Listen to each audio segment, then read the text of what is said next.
आपण या कथेत पाहणार आहोत आषाढी एकादशीच्या निमित्तानं विठ्ठलाने जनाबाईला दिलेले दर्शन. आषाढी एकादशी विठ्ठलाने दिलेले दर्शन. पावसाच्या पहिल्या सरींनी गाव हिरवेगार झाले होते. संपूर्ण गावात आषाढी एकादशीची तयारी सुरू होती. प्रत्येकाच्या तोंडी फक्त एकच नाव होतं, विठ्ठल विठ्ठल. त्या गावात एक गरीब पण भक्तिभावाने भरलेली आजी राहत होती. तिचं नाव होतं जनाबाई. तिच्याकडे ना पैसा होता ना मोठं घर, पण तिच्या मनात विठ्ठलासाठी अपार प्रेम होतं. प्रत्येक वर्षी ती पायी पंढरपूरची वारी करायची, पण यावेळी तिचे पाय साथ देत नव्हते. वय झाल्यामुळे चालणंही कठीण झालं होतं. एकादशीच्या आदल्या दिवशी ती विठ्ठलांच्या फोटोसमोर बसली आणि डोळ्यात पाणी आणून म्हणाली, विठ्ठला, यंदा तुझ्या भेटीला येता येणार नाही, पण माझं मन मात्र तुझ्या चरणी आहे. हे बोलून ती शांतपणे नामस्मरण करू लागली. रामकृष्ण हरी, विठ्ठल विठ्ठल, जय हरी विठ्ठल. रात्र झाली. बाहेर मुसळधार पाऊस सुरू होता. इतक्यात तिच्या दारावर टक टक टक झाली. दार उघडताच तिला एक वारकरी दिसला. अंगावर ओले कपडे, गळ्यात तुळशीची माळ, हातात टाळ आणि चेहऱ्यावर तेजस्वी हास्य. तो म्हणाला, आई, मला खूप भूक लागली आहे. थोडं अन्न मिळेल का? जनाबाईकडे फक्त 2 भाकऱ्या आणि थोडीशी भाजी होती. उद्याच्या उपवासासाठी तिने ते ठेवले होते. क्षणभरही विचार न करता तिने ते सर्व त्या वारकऱ्याला वाढले. तो वारकरी समाधानाने जेवला आणि निघताना म्हणाला, आई, उद्या एकादशीला मी तुला नक्की भेटेन. हे ऐकून जनाबाई आश्चर्यचकित झाली. तो साधा वारकरी होता की स्वतः पांडुरंग होता? दुसऱ्या दिवशी पहाटे जनाबाई उठली. स्नान करून तिने तुळशीला पाणी घातले आणि विठ्ठलाची पूजा केली. तिच्या डोळ्यात एकच आस होती, कालचा वारकरी आज पुन्हा येईल का? संपूर्ण गावात टाळ मृदुंगाचा गजर सुरू झाला. ज्ञानोबा, माऊली, तुकाराम, वारकऱ्यांच्या दिंड्या गावातून जात होत्या. जनाबाई दारात उभी राहून त्यांना नमस्कार करत होती. तेवढ्यात एक लहान मुलगा धावत आला. आजी, गावाबाहेरच्या मंदिरात एक वारकरी बेशुद्ध पडला आहे. कोणी त्याला मदत करत नाही. जनाबाई क्षणाचाही विलंब न करता मंदिराकडे निघाली. तिने त्या वारकऱ्यांच्या डोक्यावर पाणी शिंपडलं, त्याला तुळशीचं पाणी दिलं आणि स्वतःच्या हाताने फळ खाऊ घातलं. काही वेळातच तो वारकरी शुद्धीवर आला. त्याने हसत जनाबाईकडे पाहिलं आणि म्हणाला, आई, काल तू मला जेवायला घातलंस, आज पुन्हा जीव वाचवलास. जनाबाई थक्क झाली. तुम्ही कालचेच वारकरी? तो फक्त हसला.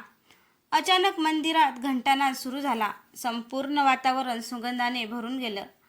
जनाबाईने क्षणभर डोळे मिटले आणि डोळे उघडले तेव्हा तिच्यासमोर तो वारकरी नव्हता. कटीवर हात ठेवून तुळशीचा हार गळ्यात सावळ्या रूपात स्वतः पांडुरंग उभा होता. जनाबाईच्या डोळ्यातून आनंद अश्रू वाहू लागले.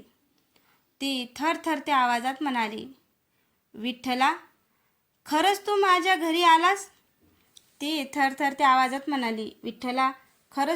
घरी आलास. पांडुरंग प्रेमाने हसले. भक्ताच्या प्रेमापुढे मला स्वतः यावंच लागलं. इतक्यात संपूर्ण मंदिर तेजस्वी प्रकाशाने उजळून निघालं आणि पुढच्या क्षणी विठ्ठल अदृश्य झाले. मात्र मंदिरात एक छोटी तुळशीची माळ आणि चंदनाचा सुगंध कायम राहिला. तो चमत्कार पाहून गावकरीही आश्चर्यचकित झाले. मंदिरात झालेला चमत्कार पाहून गावातील प्रत्येक जण स्तब्ध झाला होता. जनाबाई अजूनही विठ्ठलाच्या चरणापुढे रडत बसली होती. ती म्हणाली, देवा, माझ्यासारख्या गरीब भक्तिनीकडे तू स्वतः आलास. आता माझ्या आयुष्याला आणखी काय हवं. तेवढ्यात मंदिरातील पुजारी पुढे आले. त्यांनी जनाबाईच्या हातात ती तुळशीची माळ ठेवली आणि म्हणाले, आई, ही साधी माळ नाही, हा विठ्ठलाचा प्रसाद आहे. जिथे ही माळ राहील तिथे संकट जवळ येणार नाही. जनाबाईने ती माळ कपाळाला लावली. त्या दिवसापासून तिच्या घरात आश्चर्यकारक बदल घडू लागले. पूर्वी जिथे दारिद्र्य होतं तिथे समाधान आलं. जिथे अश्रू होते तिथे आनंद नांदू लागला. पूर्वी जिथे दारिद्र्य होतं तिथे समाधान आलं. जिथे अश्रू होते तिथे आनंद नांदू लागला. तिच्या घरी येणारा प्रत्येकजण म्हणू लागला, या घरात पांडुरंगाचा वास आहे. काही महिन्यांनी जनाबाई पुन्हा पंढरपुराच्या वारीला निघाली. यावेळी तिच्या वयाचा थकवा नव्हता. तिच्या ओठावर फक्त एकच नाव होतं, विठ्ठल विठ्ठल, जय हरी विठ्ठल. पंढरपूरच्या मंदिरात पोचल्यावर तिने विठ्ठलाच्या मूर्तीसमोर डोळे मिटले. क्षणभरासाठी तिला पुन्हा तोच वारकरी दिसला. तो हसत म्हणाला, जनाबाई, माझ्याकडे येण्यासाठी पंढरपूरपर्यंत चालत येण्याची गरज नाही. जिथे निस्वार्थ भक्ती, दया आणि सेवा असते तिथेच मी कायमचा राहतो. हे शब्द ऐकताच जनाबाईच्या डोळ्यातून आनंदाचे अश्रू वाहू लागले. त्या दिवसापासून ती प्रत्येकाला एकच संदेश देऊ लागली, देवाला मोठे दान नको, मोठं मन हवं. उपवासापेक्षा उपकार मोठे आणि यात्रेपेक्षा भक्ती श्रेष्ठ. विठ्ठल विठ्ठल, जय हरी विठ्ठल. विठ्ठल विठ्ठल, जय हरी विठ्ठल. जनाबाईच्या आयुष्याची गोष्ट संपूर्ण परिसरात पसरली. दूरदूरच्या गावातून लोक तिच्या घरी येऊ लागले. कोणी धन मागत होतं, कोणी सुख मागत होतं, तर कोणी संकटातून मुक्ती. पण जनाबाई प्रत्येकाला फक्त एकच सांगायची, मी कोणालाही काही देऊ शकत नाही. सर्व काही देणारा फक्त माझा विठ्ठल आहे. त्याचं नाव घ्या, तो कधीच रिकाम्या हाताने पाठवत नाही.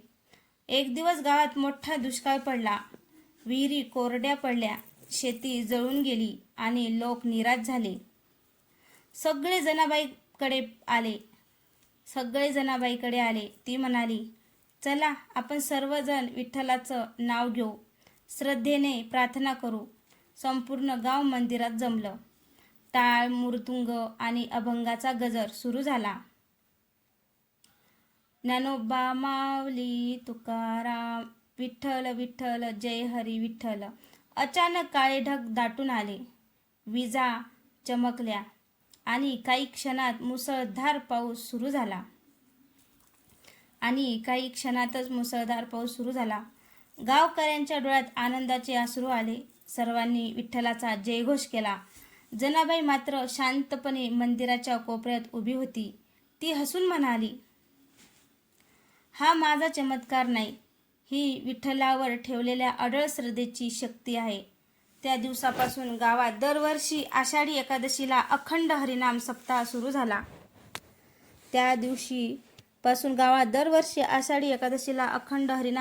सुरू झाला.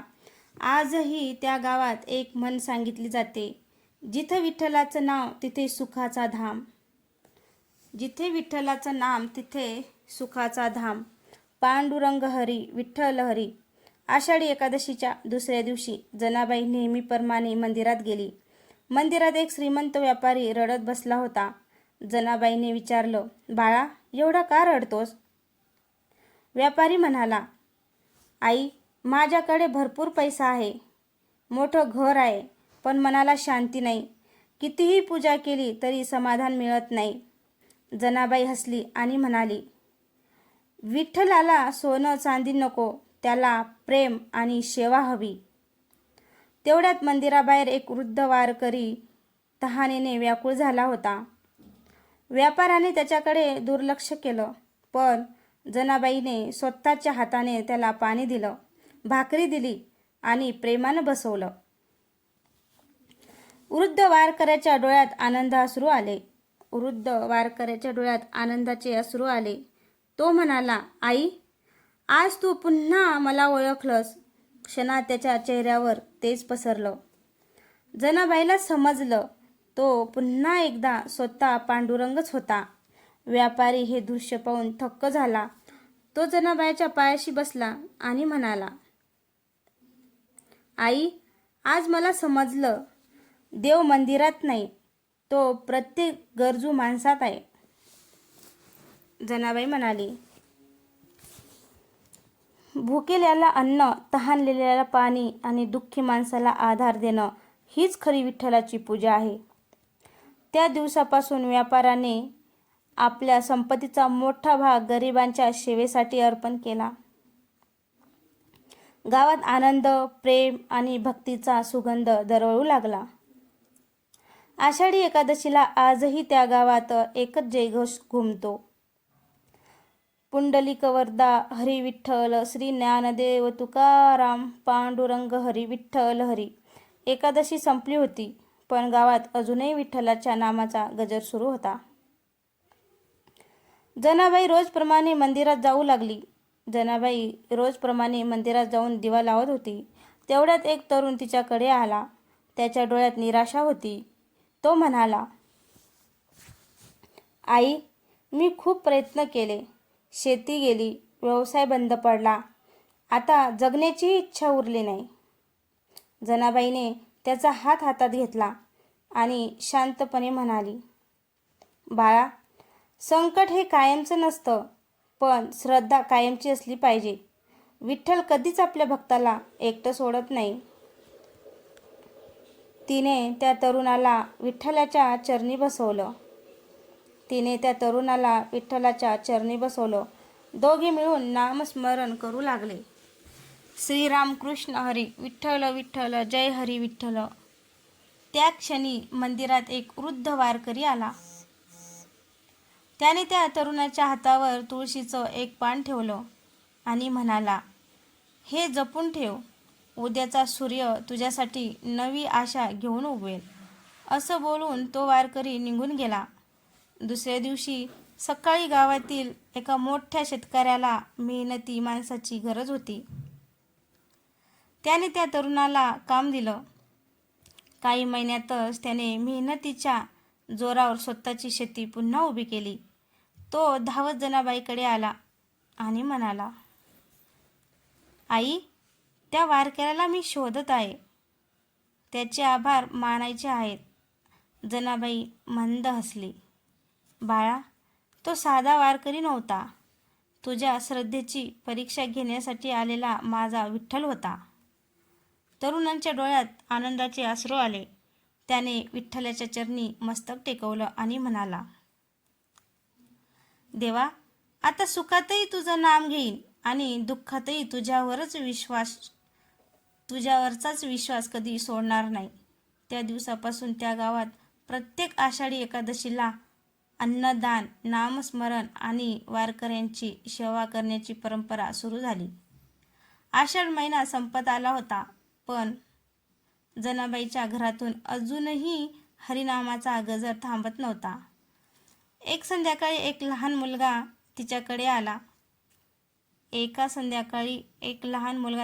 आला. त्याच्या अंगावर फाटके कपडे होते आणि डोळ्यात अश्रू होते. तो म्हणाला, आजी, माझी आई खूप आजारी आहे. आमच्याकडे औषधासाठी पैसे सुद्धा नाहीत. जनाबाईकडेही पैसे नव्हते. तिने विठ्ठलाच्या मूर्तीसमोर ठेवलेली छोटीशी दानपेटी उघडली. त्यात फक्त काही नाणी होती. तिने ती सर्व त्या मुलांच्या हातात ठेवली आणि म्हणाली, बाळा, हे विठ्ठलाचं आहे, तोच तुमची काळजी घेईल. मुलगा निघून गेला. त्या रात्री जनाबाई नेहमीप्रमाणे विठ्ठलाचं नाम घेत झोपली होती. पहाटे तिच्या दारावर पुन्हा टकटक झाली. दार उघडलं तर कालचाच मुलगा उभा होता. तर मित्रांनो, तुम्हाला ही जनाबाईची कथा कशी वाटत आहे ते कमेंटमध्ये नक्की सांगा. तर चला मग आता पुढं काय होतं ते बघू या कथेमध्ये.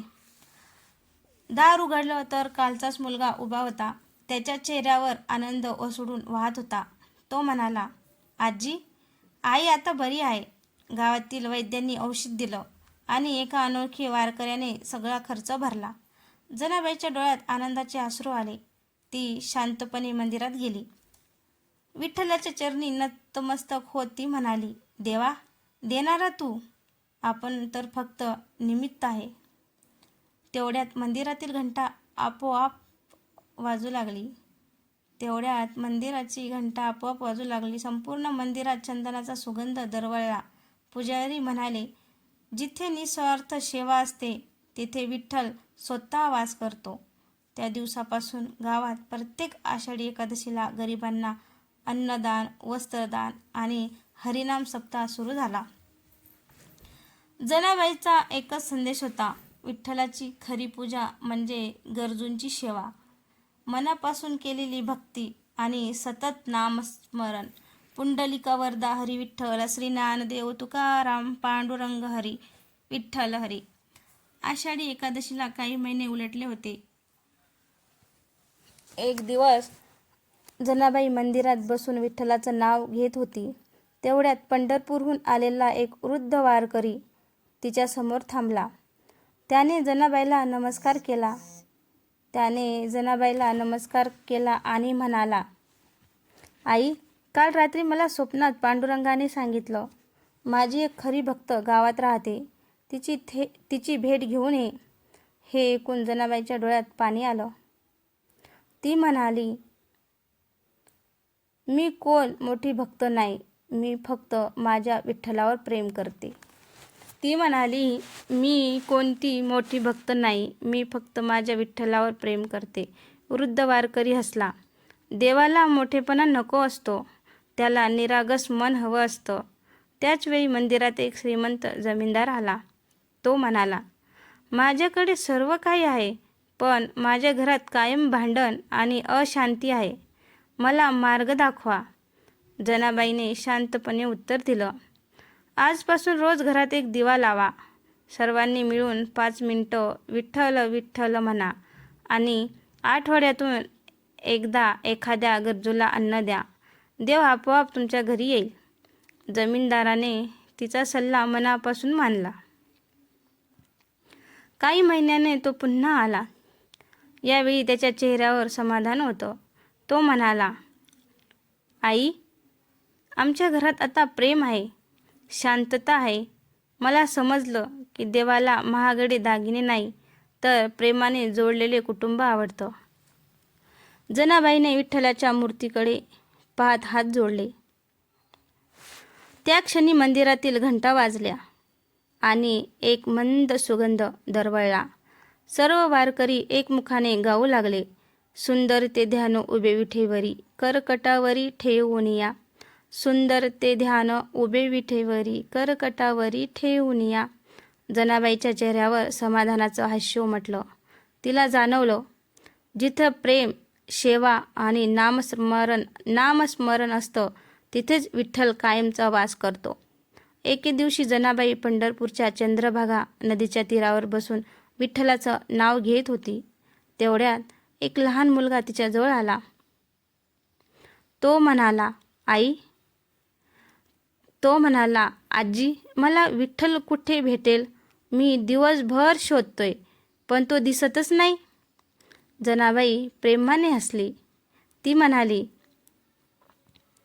बाळा, विठ्ठलाला डोळ्यांनी नाही तर भक्तीने पाहायचं असतं. तिने त्या मुलाचा हात धरला आणि दोघं मंदिराकडे निघाले. वाटेत त्यांना एक भुकेली वृद्ध स्त्री दिसली. जनाबाईने स्वतःजवळ असलेला प्रसाद तिच्या हातात ठेवला. थोडं पुढे एक तहानलेला वारकरी दिसला. तिने त्याला पाणी दिलं. हे सगळं पाहून मुलगा विचारू लागला, आजी, आपण मंदिरात न जाता सगळ्यांची मदत का करतोय? जनाबाई म्हणाली, कारण प्रत्येक जीवामध्ये विठ्ठल आहे, त्यांची सेवा म्हणजेच विठ्ठलाची सेवा. मंदिरात पोचल्यावर आरती सुरू झाली. युगे 28 विठेवरी उभा. आरती संपताच मुलाने मूर्तीकडे पाहिलं आणि आश्चर्याने त्याचे डोळे भरून आले. त्याला क्षणभर मूर्तीच्या चेहऱ्यावर तेच प्रेमळ हास्य दिसलं जे जनाबाईच्या चेहऱ्यावर होतं. तो धावत जनाबाईकडे आला आणि म्हणाला, आजी, मला आज विठ्ठल दिसला. जनाबाईच्या डोळ्यात आनंदाचे अश्रू आले.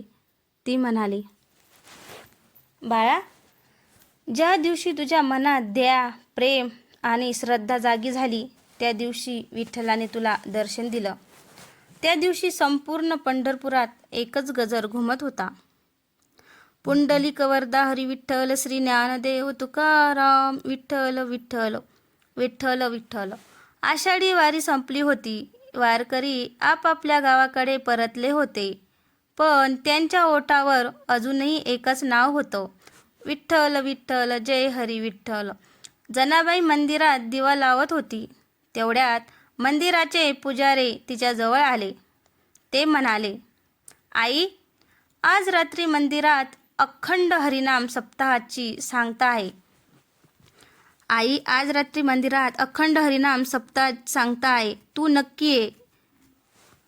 रात्री संपूर्ण गाव मंदिरात जमलं. टाळ, मृदुंग, वीणा आणि अभंगाने मंदिर दुमदुमून गेलं. प्रत्येकाच्या डोळ्यात भक्ती होती. मध्यरात्र झाली. अचानक मंदिरातील सर्व दिवे स्वतःहून अधिक तेजाने उजळले. संपूर्ण मंदिरात चंदन आणि तुळशीचा सुगंध दरवळला. सर्व वारकरी आश्चर्याने आजूबाजूला पाहू लागले. तेवढ्यात मंदिराच्या गाभाऱ्यातून एक मधुर आवाज ऐकू आला, जो भक्त मनापासून माझं नाव घेतो त्याला मी कधीच एकटं सोडत नाही. क्षणभरासाठी सर्वांना विठ्ठलाच्या मूर्तीवर तेजस्वी प्रकाश दिसला. जनाबाईने डोळे मिटून नमस्कार केला. तिच्या गालावर आनंदाचे अश्रू ओरघळत होते. ती म्हणाली, देवा, मला दुसरं काही नको. माझ्या शेवटच्या श्वासापर्यंत तुझं नाम माझ्या ओठावर राहू दे. त्या क्षणी सर्व वारकरी एकाच स्वरात गाऊ लागले, रामकृष्ण हरी, रामकृष्ण हरी, जय जय रामकृष्ण हरी. त्या रात्रीनंतर जनाबाईच्या घरासमोर रोज संध्याकाळी गावातील लहान मुलं, तरुण आणि वृद्ध एकत्र जमू लागले. सगळेजण मिळून हरिपाठ, अभंग आणि विठ्ठलाचं नामस्मरण करू लागले. हळूहळू संपूर्ण गावात प्रेम, एकोपा आणि भक्तीचं वातावरण निर्माण झालं. जनाबाई नेहमी म्हणायची, देवाला शोधण्यासाठी दूर जाऊ नका.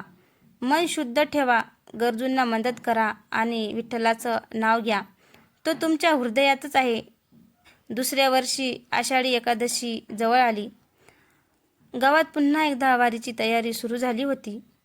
प्रत्येक घराजवळ रांगोळ्या, भगवे ध्वज आणि तुळशीची पूजा दिसत होती. जनाबाई आता वृद्ध झाली होती. चालणंही कठीण झालं होतं तिला. गावकऱ्यांनी तिला विचारलं, आई, यंदा पंढरपुराला येणार ना? जनाबाई हसली आणि म्हणाली, माझं शरीर थकलं असेल पण माझं मन तर रोज पंढरपुरालाच असते. एकादशीच्या पहाटे तिने स्नान करून विठ्ठलाची पूजा केली. तिने डोळे मिटले आणि मनापासून प्रार्थना केली, विठ्ठला, माझी शेवटची इच्छा एवढीच आहे की तुझं नाम घेत घेत हा जन्म संपावा. त्या क्षणी तिच्या घरासमोर टाळ मृदुंगाचा आवाज ऐकू आला. दार उघडून पाहिलं तर शेकडो वारकरी तिच्या घरी आले होते. सर्वजण म्हणत होते, ज्ञानोबा माऊली तुकाराम. दिंडीचा प्रमुख पुढे आला आणि म्हणाला, आई, यंदा पांडुरंगाच्या आज्ञेनं आम्ही तुला घेण्यासाठी आलो आहोत. गावकऱ्यांनी जनाबाईला प्रेमाने पालखीत बसवलं. संपूर्ण गाव हरिनाम गात पंढरपूरच्या दिशेने निघालं. चंद्रभागेच्या तीरावर पोहोचताच जनाबाईच्या डोळ्यात आनंद अश्रू आले. तिने विठ्ठलाच्या मंदिराचं शिखर पाहिलं आणि तिच्या ओठावरून आपोआप शब्द उमटले, पांडुरंगा पांडुरंगा, आज माझा जन्म धन्य झाला. मंदिरात प्रवेश करताच तिला क्षणभर असं जाणवलं की विठ्ठल स्वतः विटेवरून खाली उतरून तिच्याकडे प्रेमाने पाहत आहेत. तिने हात जोडले आणि संपूर्ण मंदिरात एकच गजर घुमू लागला. पुंडलिक वरदा हरी विठ्ठल श्री ज्ञानदेव तुकाराम. त्या दिवशी प्रत्येक वारकऱ्याच्या मनात एकच भावना होती.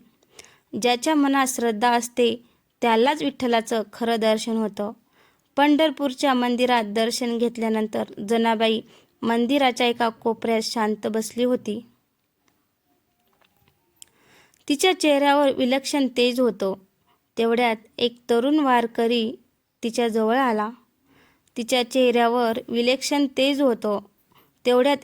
वारकरी तिच्याजवळ आला. तो म्हणाला, आई, मी दरवर्षी वारी करतो, पण माझ्या मनात अजूनही राग, मत्सर आणि अहंकार आहे. मला खरी भक्ती कशी मिळेल? जनाबाई प्रेमाने म्हणाली, बाळा, पायांनी पंढरपूर गाठणं सोपं आहे, पण मनाने विठ्ठलापर्यंत पोहोचण्यासाठी नम्रता लागते. तरुणाने तिचे शब्द मनात साठवले. त्याचवेळी मंदिराबाहेर एक वृद्ध वारकरी घसरून पडला. क्षणाचाही विलंब न करता तो तरुण धावत गेला. त्याला उचललं, पाणी दिलं आणि सावलीत बसवलं. वृद्ध वारकऱ्याने हसत त्याच्या डोक्यावर हात ठेवला. बाळा, आज तुझी वारी पूर्ण झाली. तरुण आश्चर्यचकित झाला. तो मागे वळून जनाबाईला काही सांगणार इतक्यात तो वृद्ध वारकरी गर्दीत कुठेतरी अदृश्य झाला. जनाबाई शांतपणे म्हणाली, विठ्ठल अनेक रूपांनी भेटतो. कधी वारकरी बनून, कधी भुकेला बनून, तर कधी दुःखी माणूस बनून. जो प्रत्येकात देव पाहतो त्यालाच विठ्ठलाचं खरं दर्शन मिळतं. त्या दिवशी मंदिरात संध्याकाळची आरती सुरू झाली. संपूर्ण वातावरण भक्तिसराने भरून गेलं. सर्व वारकरी एका स्वरात म्हणू लागले, विठ्ठल विठ्ठल जय हरी विठ्ठल, विठ्ठल विठ्ठल जय हरी विठ्ठल. तरुणांच्या डोळ्यातून आनंदाचे अश्रू वाहू लागले. त्याला समजलं, वारीचा शेवट पंढरपुरात होत नाही. खरी वारी तर माणुसकी किंवा सेवा आणि प्रेमाने भरलेल्या जीवनात सुरू होते. पंढरपूरची वारी संपली. प्रत्येक वारकरी आपल्या गावाकडे परतला. पण जनाबाईच्या मनात विठ्ठलाचं दर्शन कायमचं कोरलं गेलं होतं. गावात परतल्यावर तिनं एक छोटंसं काम सुरू केलं. दूर संध्याकाळी ती गावातील लहान मुलांना मंदिरात बोलवायची. त्यांना अभंग शिकवायची, हरिपाठ म्हणायला लावायची आणि संत ज्ञानेश्वर, संत तुकाराम, संत नामदेव यांच्या कथा सांगायची. हळूहळू गावातील तरुणही तिच्यासोबत येऊ लागले. एक दिवस गावातील श्रीमंत माणूस म्हणाला, आई, मंदिराचा जीर्णोद्धार करायचा आहे, पण माझ्या नावाची मोठी पाटी लावली पाहिजेत. जनाबाई हसली आणि म्हणाली, दानाचं मोल पाटीवरच्या नावात नसतं, तर मनातल्या भावनेत असतं. जिथे अहंकार असतो तिथे भक्ती टिकत नाही. ते शब्द ऐकून त्या माणसाचे डोळे भरून आले. त्याने नम्रपणे उत्तर दिलं, आई, मला माझी चूक समजली. मंदिरावर माझं नाही, फक्त श्री विठ्ठल रुक्मिणीचं नाव राहू द्या. काही दिवसात संपूर्ण गावाने श्रमदान करून मंदिर नव्याने उभारलं. उद्घाटनाच्या दिवशी हजारो वारकरी जमले. आरती सुरू होताच मंदिरातील घंटा घुमू लागल्या. अचानक मंदिराच्या कळसावर एक शुभ्र कबूतर येऊन बसला. वारकरी म्हणू लागले, हा विठ्ठलाचा आशीर्वाद आहे. जनाबाईने आकाशाकडे पाहून हात जोडले. ती हळूच म्हणाली, देवा, माझं नाव कोणाच्या लक्षात राहिलं नाही तरी चालेल, पण तुझं नाम या गावात कायम घुमत राहू दे. त्या क्षणी संपूर्ण गाव एकच स्वरात दुमदुमलं. पुंडलिक वरदा हरी विठ्ठल, श्री ज्ञानदेव तुकाराम, विठ्ठल विठ्ठल विठ्ठल. मंदिराच्या जीर्णोद्धार पूर्ण झाल्यानंतर गावात एक वेगळंच समाधान पसरलं होतं. एके दिवशी पहाटे जनाबाई मंदिरात काकड आरतीसाठी गेली. मंदिरात कोणीच नव्हतं. तिने शांतपणे दिवा लावला आणि विठ्ठलासमोर बसून नामस्मरण सुरू केलं. श्रीरामकृष्ण हरी विठ्ठल विठ्ठल जय हरी विठ्ठल, श्रीरामकृष्ण हरी विठ्ठल विठ्ठल जय हरी विठ्ठल. इतक्यात मंदिराच्या दारात एक थकलेला वारकरी उभा दिसला. त्याच्या पायांना जखमा होत्या, अंगावरचे कपडे ओले होते. जनाबाईने त्याला बसवलं, त्याचे पाय स्वच्छ धुतले आणि गरम दूध दिलं. वारकरी प्रेमाने म्हणाला, आई, एवढी सेवा का करतेस?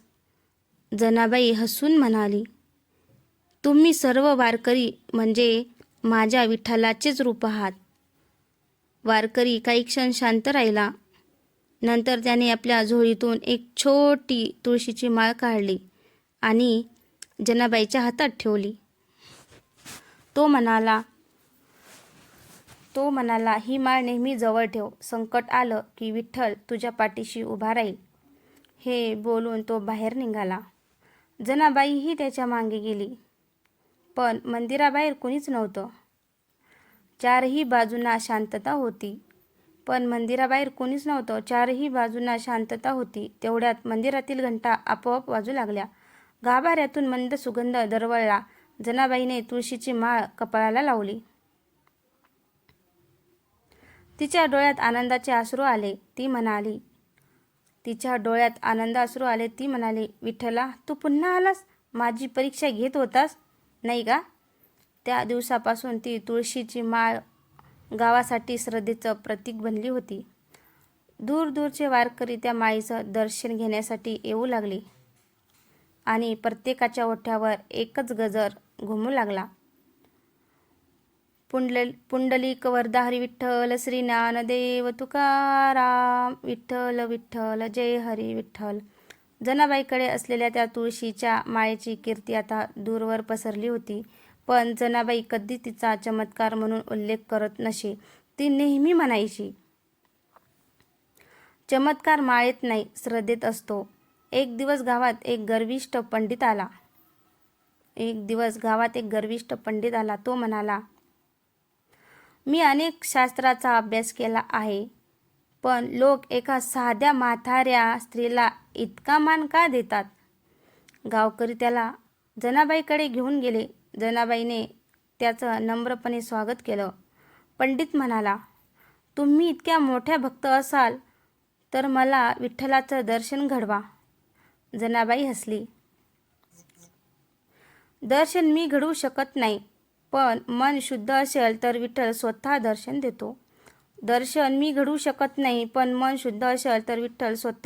देतो.